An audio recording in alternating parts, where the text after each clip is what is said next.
And it's a very good afternoon to the Sportsfan radio panel, and a welcome back, a very welcome return to our soccer expert, Mark Fiorenti. Good afternoon, Mark. Good afternoon, Mark. Maybe I'm a soccer expert. One thing I certainly am not an expert at is IT. Apologies, I'm joining via my phone. My laptop doesn't want to or doesn't like Zoom meetings. How are you anyway? No, we're going very well. We're going very well indeed. And the Women's World Cup, let's start there. Can we call the tournament a success? I think a success on not one but two fronts, both on and off the field. On the field, I think it was a success for the Matildas. Sure, the last 6-7 days have been anything but successful. I would have had a bigger smile on my dial had we done this last Sunday after the mammoth penalty shootout against France. Since then, of course, we didn't score last night and lost the third place playoff, but more tragically, lost the semi-final, convincingly, I might add, against England 3-1. We'll unpack those games a bit more further later, perhaps. But look, had you asked me 3 or 4 weeks ago, how do you think the Matildas will go in the World Cup? I would have said maybe the quarterfinals, and then we're playing with house money.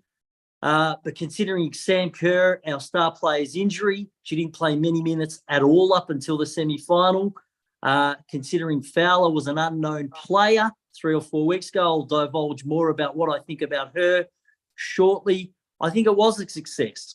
Off the field, a mammoth success. Look at the TV ratings, what the sport has done for boys and girls kicking a ball around. Obviously, though, the real barometer is going to be, is this going to translate in more kids taking up the sport, or is it just going to be a shot in the arm and in 3-4 weeks' time we'll be, oh, Matildas who, and we remember them this time next year during the World Cup. But I think it has been a success. Okay. Sorry, so Olympics this time next year, not World Cup. All right. So, Mark, if we looked at this, let's just take it from the start of the tournament and we find out that Sam Kerr is injured, and it's a pretty severe injury because it keeps her out for all the group matches. Yeah. We make the semi-final. When we look at it as a whole, people are very disappointed that the Matildas lost, but I think it's a great. I think we overachieved to get to the semi-final on the way the team was put together coming in, and also with the injury to Sam Kerr. What are your thoughts? Absolutely. As I say, Sam Kerr to the Matildas is what, in my opinion anyway, what Lionel Messi was to Argentina. He's no longer the player he used to be, but she was our star player, still is. And to lose her essentially on the eve of the tournament when Gustafsson, the coach, was probably planning all his plays, tactics and the like around Sam Kerr, and then to lose her, you've got to reinvent the wheel. But it just shows the strength and character of the team ethic, and players who rose who really came out of nowhere, like Mary Fowler, 20 years old, plays for Manchester City. She, in my opinion, is now one of the stars, if not the star, moving forward in this team. And she's probably got 2, maybe even 3 World Cups in her. She's only 20. It's amazing. So a real success, considering some would say we wanted more. Sure, I think England were better against us on many, many fronts the other night. Ali Carpenter's defensive blunder when scores were 1-1 and we had the momentum probably really cost us. But truth be told, we probably only played 10 good minutes against the Poms, and that was immediately before and after scoring. On the whole, they deserve to win, let's be honest. And they're a much better team. They have lost 2 semi-finals. That says a lot about what their capabilities are off the field. We've never, in men's or women's football, reached the top 4 finish. We have to put it in perspective. Afternoon, Mark. I've got to say, well done to the Matildas. But what's your comment on the coach? He's copped a bit of criticism. We're obviously out on our feet against England. A guy at work said, are we going to win? I said, they're the European champions. They know a bit about football in Europe. We looked out on our feet for England, let alone Sweden. His defence to the criticism that he played tired players when he had cavalry on the bench or in the squad, is that it's all about chemistry. We play as a team, and even if they're tired, we'd rather have them out there because they're good playing with each other. I don't know what your thoughts on that. Well, I've spoken a lot about positives, but if I'm going to be negative, and please don't take what I'm about to say as a sign that I think he should be sacked. But if there is a negative that I saw, especially in the last 7 days, the Achilles heel, in fact, was our coach. He was out-coached against England, out-coached again last night against Sweden.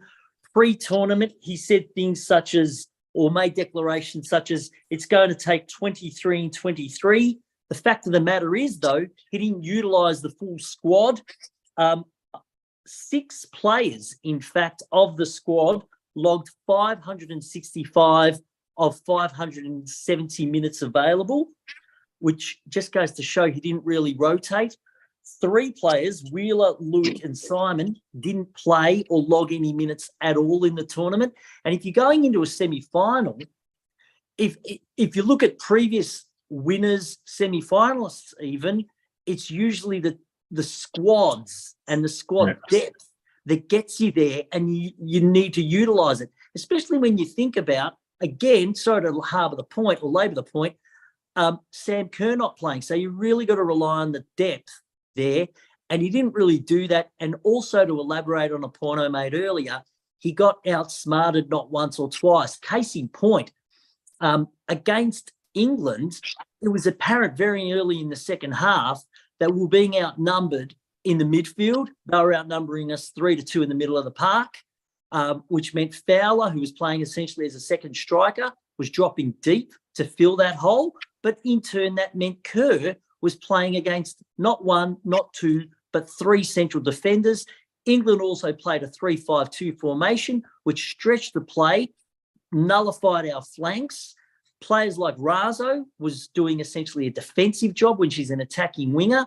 And a lot of the blame there lays at Gustafsson's feet. Funny enough, though, against the Swedes last night, I saw a lot of those things happen again. When the Swedes were in possession, well, they were essentially starting with a back 4, but when they were in possession, one of their defenders was moving up into midfield, which what happens there? You guessed it, we're outnumbered again. And I just thought, Gustafsson, did you not learn anything against the Poms? You've started the same 11. You've started with a flat 4-4-2, 2 in the midfield. You're getting outnumbered again. So I think a bit of tactical naivety there. He's still got room for improvement. And I do want to caveat all, though, by saying this does not mean, in my opinion, he should be sacked. He's obviously got room for improvement. And we need to remember that we've exceeded expectations. Are you suggesting he speaks more nonsense than that Swedish chef in the Muppets, perhaps? Possibly.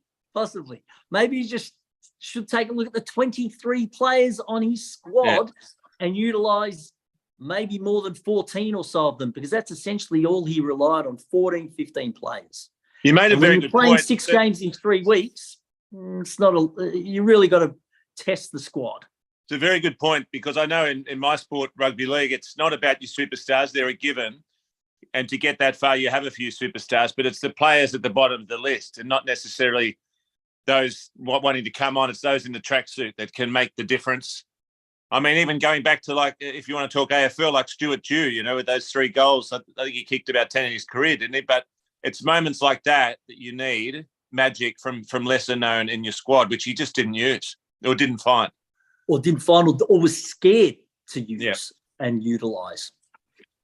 Yeah.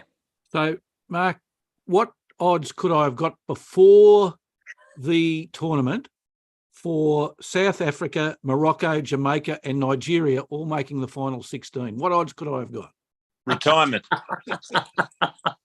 Where's the gelding when I need it? They wouldn't have taken the bet on. Hand on heart, I don't know. But I'd say they were pretty long. And had you put a lazy 50 or a pineapple, as Paul Dalligan and I say, you probably would have come home with at least a few hundred, maybe even into the thousands.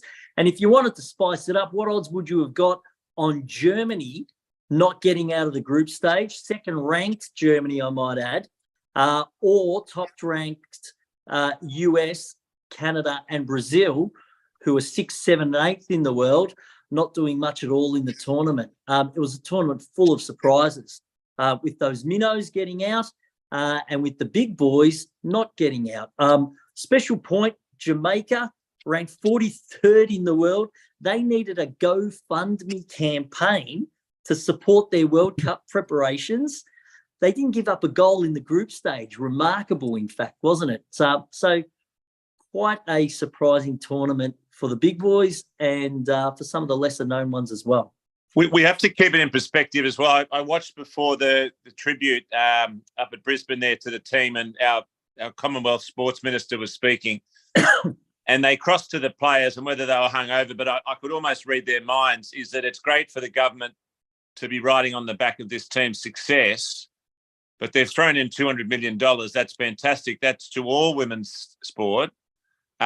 We are incredibly underfunded compared to the teams that we're trying to compete against, and money will take you a long way. Absolutely. Well, Sam Kerr said something about that too, didn't she?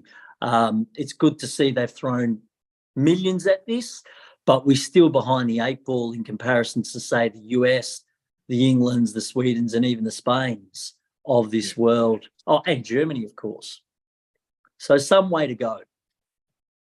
So, Mark, what does it mean for the Women's A-League or the W League?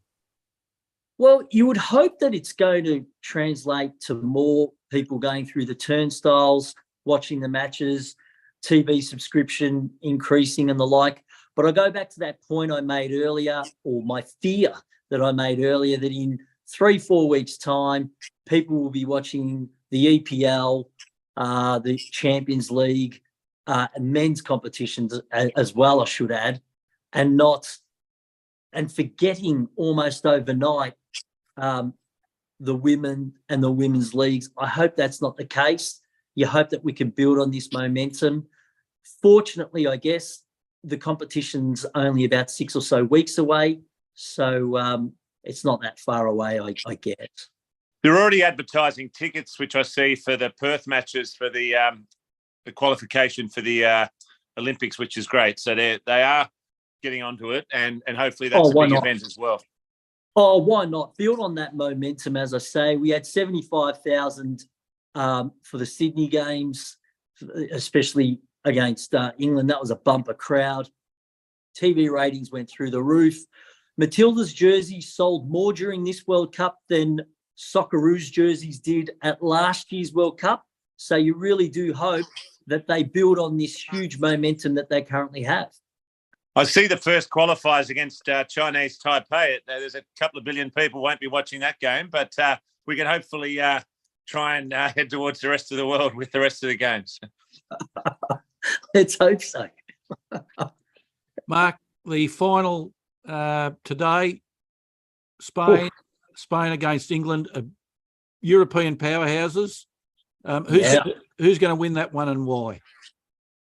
Well, before giving my prediction, just want to give a little bit of a preview, if possible. Both making their first finals appearance, so that's extraordinary for both teams. So we're going to have a first-time winner. England lost their last 2 World Cup semi-finals. Spain, they've got some real troubles off the field. No love lost between the players and the management. So it just shows the collective group effort. I just don't think, though, that that's going to be enough to see Spain through. Very impressed with the English. Their Dutch coach, Serena Wiegman, first manager to lead a team to 2 finals. She did it 4 years ago with Holland in 2019. She was on the losing end there. I think, though, that England will win, given what I saw the other night against our girls. Her as a coach, I'm predicting 2-1, but it will probably go all the way to extra time. This game could be tight. A genuine question: have England won a football tournament, men or women, since 1966? I don't think they have. Yeah, that might be why Spain are favourites, slight favourites. Oh, dear. All right. Well, look, thanks for that, Mark. Really appreciate that insight on the Women's World Cup. While we've got you, we can't let you go without discussing the Premier League, which has already started. And Ange Ange Postecoglou had a win overnight with Spurs over Man United of all teams. Huge win. Great win, especially in a week where he's lost his star striker and probably one of the best strikers, not only in England, but the world, in Harry Kane. He's got his work cut out. Let's not forget, Spurs have sacked two big-name coaches in the last few years in Mourinho and Conte. Postecoglou's really come in at the 11th hour almost without Harry Kane. He's doing really good things pre-season. I'm very impressed with what he's doing, what the players are saying about his coaching methods. I don't know if they're going to go all the way into the top four. That would be a huge success for Spurs, but great win over Man United overnight. Well, and they're also undefeated because they had an away draw against Brentford last week in the first game. So pretty good start, all things considered. Yeah, well, he certainly didn't surprise me with the way he went at Celtic, but I think he surprised a heck of a lot of people who are now sitting up and taking notice that he really is a good manager. Oh, he's a phenomenal coach. We saw that with the Socceroos. Saw that if we needed confirmation, we got it when he was coaching in Japan. So like yourself, I thought he would do very well with Celtic. Some people thought, oh, is this a jump too far going to Spurs now from Celtic? But he succeeded in Japan. He succeeded in Scotland. I think he's ready for a big-time coaching gig. And why not have a crack at the job at Spurs? Can I move across London, though, Professor? Oh, sorry, Paul. Yeah, so I wasn't aware that Conte that he replaced, he apparently was more defensive than ScoMo and our Premier combined. I didn't know that, but that might be why his style is so attractive to the Spurs fans who are singing his name. Yeah, and players. Conte's a very successful yet very defensive coach. Something to do with being Italian, and a former Juventus player might have something to do with that. Both teams I support, of course. All right, Mark, give us your predictions. Who'll finish top four, and then give us an order of 1 to 4. Can I quickly, before getting into that, ask, can I quickly move across London? How are you thinking and feeling about your boys, the Gunners, Professor? You optimistic? Yeah, I'm optimistic for the first time for quite some considerable time. I went back and listened to some old recordings of you and I talking about it in when we were on radio, Mark, and I was always confident then, but this team, I think they've got a good manager. Yes. And I think they've been incrementally improving each year. Absolutely. I'm really impressed that Arsenal stuck with Arteta. His head was on the chopping block not that long ago in about 2020. They stuck with him and they surpassed expectations last season. I think the real struggle for them this season may well be being in Europe as well. So they've got to juggle the two competitions, but they've purchased astutely. They've added some very important players. So they've got that squad depth, which is probably a good segue into who I think will come into the top 4. Unfortunately, I don't think your boys will finish first. So nothing's changed. So what you're telling me is nothing's changed. Hey, but all right, I'll start with the negative and then I'll end with the positive. I don't think you're going to be Premier League champions, nor do I think you're going to be the bridesmaid, unfortunately, because of that squad depth being tested. You're playing a lot more games in Europe. I think you'll be still in Europe come February, which is a positive, which means you'll get out of the group stages. To stay with the positive news, I think you will be top 4, top 3, in fact. I'm predicting Arsenal will come 3rd. 4th will probably be Man United. I know they lost overnight, but it's only mid-late August. The season ends in May. It's a long, long way to go. Man United, second season under Ten Hag. You'd think they'll go better than last season. They've purchased well as well. They've got a very strong goalkeeper in Onana, an unproven but potentially prolific striker in young Højlund, and a very capable midfielder in Mason Mount. Team I think will come second, might come as a surprise, and that's Liverpool. They came 5th last season. Liverpool had a blip, in my opinion, last season. Not being in Europe this season will actually be a blessing in disguise for them. They did well in the transfer market again, particularly in the midfield department. So they're going to be my second place team. And you guessed it, I can't steer away from Manchester City to win the EPL title. Sure, they've lost some good players in Gundogan and Mahrez. Yes, they've lost De Bruyne, their star player, probably until January or February due to injury. But they're stacked with talent. We saw what Phil Foden did last night against Newcastle. He's capably come in place of De Bruyne. They've got this striker named Haaland. You may have heard of him. He scored something like 50 goals last season. I think I've given you enough reasons as to why they will be EPL champions.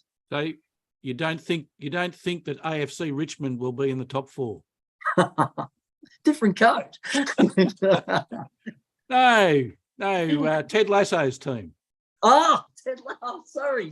That was filmed at Crystal Palace, that fine series. So. We're now talking, are we talking fiction or non-fiction now? Well, they played Manchester City. Well, they played Manchester City last. Anyway, all right. So the three relegation spots, the hot seats. Oh, it's hard to see Luton, who first time in their history are coming up to the EPL.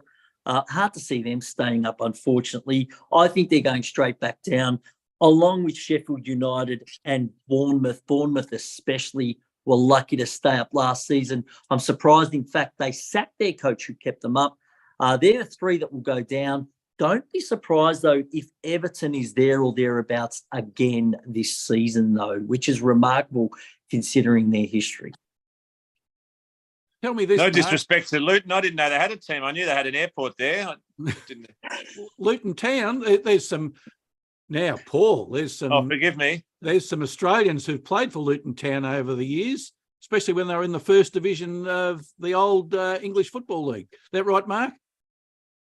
Can I give you the politician's response? How do you say it, Paul? I won't answer this, but I'll let you say this. There's been some fine Australians over the years in many clubs. I'm not here today to answer questions about Luton Town. You can do that. But Google image their stadium, particularly the entrance to their stadium, and you'll think, what the hell, they're in the English Premier League. The entrance to their stadium is almost, I wouldn't say humorous, but you'd think, wow, I think their stadium holds something like 12,000 people, and the entrance is not much bigger than the front door to my place. And they're in the EPL, which says a lot about where they've come, but where they may ultimately go back down as well. You can walk from the airport, though, if they make it in the Champions League. All right, Mark, and give us a team to watch. Brighton really impressed me last season under De Zerbi. I wouldn't be surprised if they have another strong season this time round, despite losing some very good players. McAllister, for instance, has gone to Liverpool, and I think Caicedo as well. But they've got a real collective, and one of those teams that if they lose a player, they bring a like-for-like replacement that you've never heard from in. I wouldn't be surprised if they're in the top half of the table. I'm not saying top 5 or 6, but they'll probably be top 8. Newcastle as well, they're here to stay. They've got the Saudi investment. They came third last season. I don't think they'll come top 4 this season, but Newcastle are going to be top 5 or 6. Now, tell me this, Mark. I watched the travails and the ups and downs of Nottingham Forest last year and their manager, Steve Cooper, and amazingly, Forest stuck with their manager, even though they were in relegation trouble for most of the year, and he's still the manager now. That would be one of the greatest escapes of all time, wouldn't it?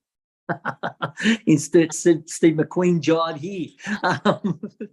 A very good, great escape, and very surprising that he stayed on. You'll see, though, that I don't think they're going to go down. So he might still keep his job this time next year. Well, they won on the weekend, so that's a good that's good for them. Absolutely. All right, let's get out of the Premier League just for a second, and just two teams that I wanted to look at because there's been some major television, pay TV series made of them. First one, Sunderland. I thought that was a very good series on Netflix. And they're now back in the championship. So they've started fairly well. They're 16th at the moment. And also Wrexham with Ryan Reynolds and Rob McElhenney coming back into the top tier of English football, and they're in League Two. Yeah, remarkable what those Americans, those Yanks, and they're real life Americans. They're not named Ted Lasso. They actually exist. They're not fictitious characters. Remarkable what they're doing and what the team is doing. Don't be surprised if in a few years' time they're, God forbid, in the EPL. And on Sunderland, a bit of a sad story. I talked about Newcastle earlier. They're the big team in the northeast of England, especially now that they've got that Saudi investment. But Sunderland, a really good, hardworking team. And that series, if you haven't watched it, any of our viewers, do yourself a favour and get into it. It was remarkable. And hopefully they end up in the EPL, maybe even this time next year. Now, Wrexham, certainly value for money. They're the number one scorers in League Two. The trouble is they've got the worst defence. In four games, Mark, they've scored 13 and had 13 scored against them, including a 5-5 draw against Swindon at home yesterday. 2 words, total football. And they probably have that Cruyff-type philosophy who invented total football. If they score 3, we can score 4. They just don't mind conceding because they back themselves in scoring. Sometimes, though, it doesn't always happen. Ryan Reynolds isn't out there at centre back, is he? That wasn't part of his deal, buying in? No. He's got a pretty good glittering Hollywood career. He's probably happy doing that rather than throwing on a pair of shin pads and boots. Oh, yeah. Certainly the publicity's been great for Sunderland and Wrexham, and hopefully, hopefully, Mark, will see more soccer teams availing themselves of those opportunities. Absolutely. Spurs, I think they did one on Amazon Prime. Juventus also did one on Netflix. More and more of these teams are letting us, the fans, into their clubs, their boards, and so on and so forth. And we perhaps get an idea of the pressures that the club is under, the players, but also get to see their personal side, which is nice. Yeah. I'm loving those shows. I mean, I saw the one on Mourinho because I've always been fascinated by him as a personality, but it's not puff pieces. I mean, it's warts and all stuff, and it showed his first day. It's not that I was expecting he'd be in some palace with servants, and he's sitting in a very nondescript office with a whiteboard and a box of texters. So obviously he's being paid a fortune, but it just showed me that that's the starting point, and it looked quite a lonely existence. It didn't sort of glorify anything about the code or the team. He's just sitting there with his box of texters and a head full of ideas. It was really well done, I thought. Absolutely. Well, they all started like that. Mourinho, for instance, as an assistant coach in the lower leagues of Portugal, and he just worked his way up. So it's good to see that they don't think that because they're on the millions that they should have all the airs and graces. At the end of the day, they're managing a football team, and their number one priority two priorities is managing the players, making sure they're all happy so that the results on the field go their way. Yeah, well, just very quickly on that, I saw the recap of the penalty, the Aloisi penalty, when he scored. And that match, I forget who it was, but he's now a coach in the A-League defender. I think it's Vidmar might have been. But he elbowed. There was an elbow early on, and Gus Hiddink took him off, and he was absolutely ropeable. And he brought Harry Kuehl on. But it was for the team because if he got another yellow, and what was the guy's name, Rakoba? If he had prompted him into another yellow, we would have lost that match and wouldn't have made the World Cup. So it's all about team first. Absolutely. Vidmar, yeah. Absolutely. Really good segue there, Paul. The result was 1-0. Vidmar was on a yellow. Rakoba was probably going to get under Vidmar's skin. We needed to, at minimum, score 1 goal, which we did, to take the game to extra time and make sure that we didn't concede a goal. Vidmar, of course, was a central defender. How would we have coped without a central defender and down to 10 men? You got to make those ballsy decisions, and I think it was the right one. And look where it got us. Yeah. All right, Mark, thanks for joining us today. Really appreciate that. We'll try and get you on again during the season. Oh, it'd be great. It's been a lot of fun. Thanks for having me back after a 3.5-year hiatus. Yeah, and one thing we could muse on at the moment, and that is, given we're talking about the programs on Sunderland and Wrexham, do you think anybody would have had the idea of making a doco about the Matildas in the lead up to the World Cup and during the World Cup? Because I'm sure that'll sell 1 million. Maybe even 11 million, like some of our purported TV ratings. Yeah, geez. Just imagine if Sportsfan Radio had those ratings. Be nice. Yeah, we'd be doing it all the time. All And right, even mate. outrageous state of origin. Yeah. Thanks for joining us today, mate. Much appreciated. Thanks, guys. All the Thanks. best. See ya. Paul, let's go to the NRLW round 5. Where, can you believe it? We're halfway through the NRLW season. It just seems like it started yesterday. It's gone very quickly, Professor, and I won't dare suggest where it's going to end, but it is good to see the 4 new teams. None of them are basket cases. They're the Raiders, Sharks, Cowboys and Tigers. I think I tipped the Sharks to win it all. They're sitting just outside the 4, and they're $9 odds, Tigers $8 odds, Raiders and Cowboys $17. I only raise those odds in that it's fantastic to me that they've added 4 teams who've been competitive from the get-go, and we can't always say that about other codes. No, we can't, Paul. Roosters top the table at the moment. Not a perfect record, but 4 out of 5 is not too bad. And the Titans, that was a good win against them because the Titans are currently 4th. They've had 3 wins. Yes. Do you think the Titans can be one of the first Gold Coast teams to be successful and make the finals? Well, possibly. We could call on the words of the great Blocker Roach with the Roosters. 4 out of 5, you can't do any better than that. But they're pretty similar odds to win it all to the Panthers, so something would have to go wrong for the Roosters not to win it all. But the Titans are $7 odds to win it all, and that would be great for that area. And it's fantastic for that area that they have got a team doing well, because I see that the Suns are knocked out of the AFL finals again, and it doesn't look like the GWS are going to make the 8. So we've got an expansion team, yes, albeit a few years back, but it would be good to see the Titans do something and perhaps go on and even perhaps win it, because they are, as I can see now, second favourites to win it all, which would be great for the Gold Coast area.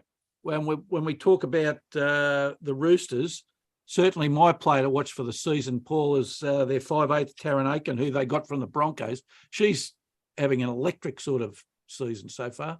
Oh, she's been brilliant, and there's a lot of star power around her to back it up. The Sharks also are electric to watch. They rated a lot of the Dragons' talent, and that might explain why the Sharks are ahead of them in the standings, even though the Sharks are a new team. So they're very good to watch as well, the Sharks. So you could do worse than watching their performances in both the men and the women's, to say that.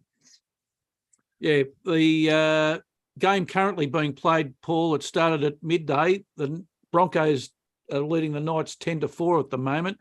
The Knights will be a bit disappointed with that if the score remains like that.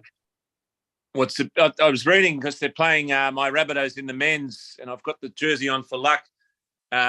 It's the first sellout at Newcastle for, I think, 10 years, which surprises me a lot, but it doesn't surprise me based on the way that team's been going. But it's a full sellout, and they're climbing trees to get in the joint, and that shows how well the men's team's going. So there's a lot of crowd there to bring them up, and I don't think there'll be too many Broncos women's supporters there, I wouldn't presume. So they'll have 40-odd thousand there at Newcastle, plus anyone watching from tall trees to cheer them home. So I think the Knights will get the win.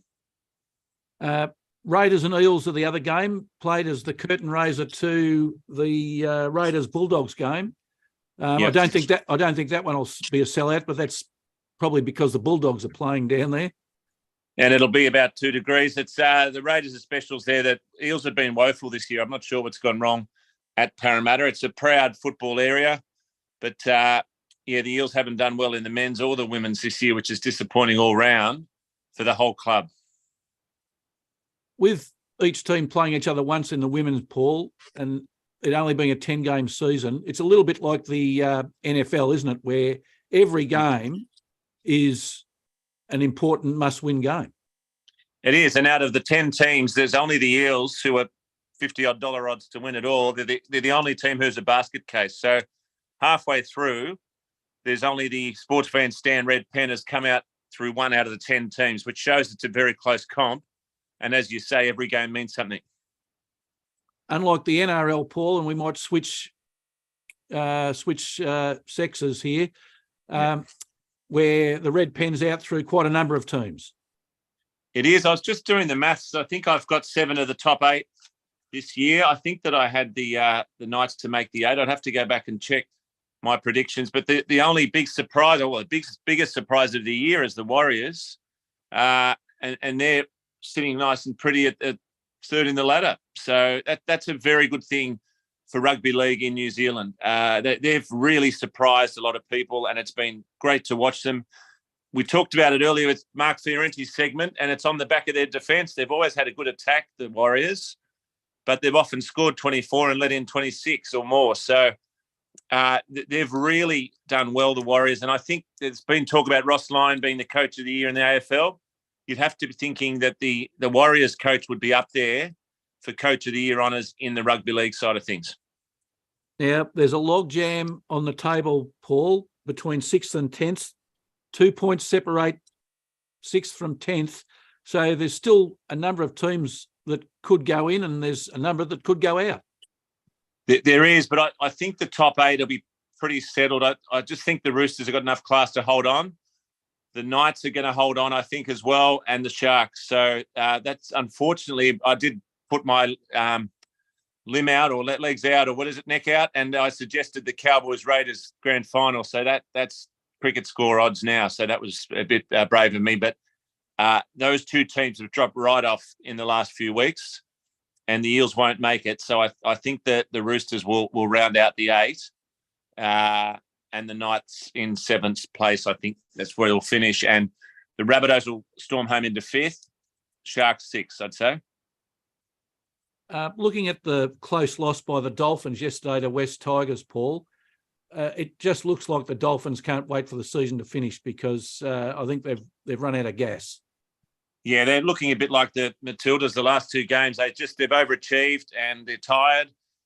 They're trying hard, though. They're entertaining to watch, and they're getting some star power next year, so they will be a better team. They've really been a tribute to Wayne Bennett's coaching. They should have won that game. They were robbed. It's a penalty Wayne Bennett's never heard of, and if he's never heard of that penalty, I'm not sure what happened there. So they were very unlucky. But that's been a very good story for rugby league, even though they haven't made the 8. I was watching the Dragon Storm arm wrestle last night, Paul, and winger Will Warbrick for the Storm ran in a hat trick. He's in his 2nd year with the Storm. He didn't play in the NRL at all last year. He played with the Storm's feeder team, but he's played 21 games this year for 15 tries. I just think it's amazing how the Storm just keep producing these guys who we've never heard of before. And suddenly, he's just bobbed up and scored a hat-trick, and that's one of the reasons they win the game. You wonder how they're not picked up by other teams, but they seem to have this habit of finding the best out of their forwards and particularly finding these flyers. A lot of them have come from Fiji, a lot of the wingers that they've found, but without him, they would have lost that game. And it's no surprise, knowing Craig Bellamy as we do, the very first thing he said was he was more concerned about the defence than any positives on the attacking side. And that's because defence wins premierships. They can't be letting that many points in, with no disrespect to the Dragons, who'll get the spoon as predicted. Are very likely to get the spoon as predicted. You can't be letting points like that against the Dragons. So I think the Storm might have taken that one a little bit easier with eyes on next week. And that would not please Craig Bellamy at all. So a really big game today at 2:05, and that's probably why ticket sales have gone through the roof in Newcastle, Paul. The Knights and the Rabbitohs. Who'll win that one and why, without being biased, please? Well, I'm wondering what I can put on for the kids to keep them busy at 2 o'clock till 4 o'clock. But I think the Rabbitohs will win. We've been very focused, I've heard from good sources in training, And there's no surprise who I'll tell you who I think is going to step up is Latrell Mitchell. He was a Knights junior, I think, or they passed him over at junior level, and that was a mistake on their part. And there's nothing Latrell Mitchell likes than proving someone wrong. So I think that Latrell will have a big afternoon this afternoon. I think there's a doubt on the Knights halfback, Jackson Hastings, and you don't want to doubt on your halves coming into a game like this. So I do objectively, if that's possible, think the Rabbitohs will win. So. And a scoreline for those following scorelines? 24-16, I think, to the Rabbitohs, with Latrell Mitchell to score at least a couple of tries. And the later afternoon game at 4:05, Paul, as you already said, down at Bruce Stadium, where it'll be very, very cold. The Raiders 6th taking on the Bulldogs 15th, and I think the Raiders really can't take this lightly because the Bulldogs have a little bit of form, but if the Raiders play to their ability, I think it's a foregone conclusion, the result. Well, I don't know. I think it might be close because the Raiders are pretty much out of contention.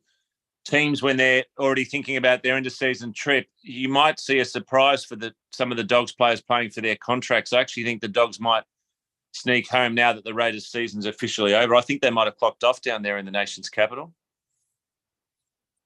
Really? I'm actually tipping an upset, for the Dogs. So you might have a good afternoon ahead of you, Professor. Okay. Prediction on the score? 16-12. I think if they can keep it tight. I just think that they've lost their spark, the Raiders, and I just think they've turned it up. It's unfortunate because I thought they were going to steamroll their way into the 8 and make it right the way through. So, if the Raiders don't make the 8, Paul, will Ricky Stewart stay on? Oh, he'll have to stay on because he's his institution there, but he is losing their best player, Jack Whiten, to the Rabbitohs.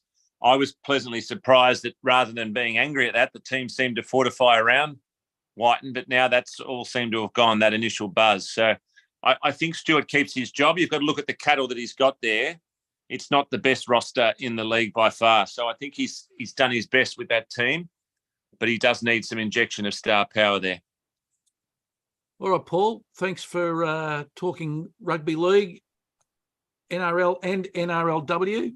Really been good. And just a shortened program today because we're light on for participants, but it was good to get Fiorenti back on screen, wasn't it?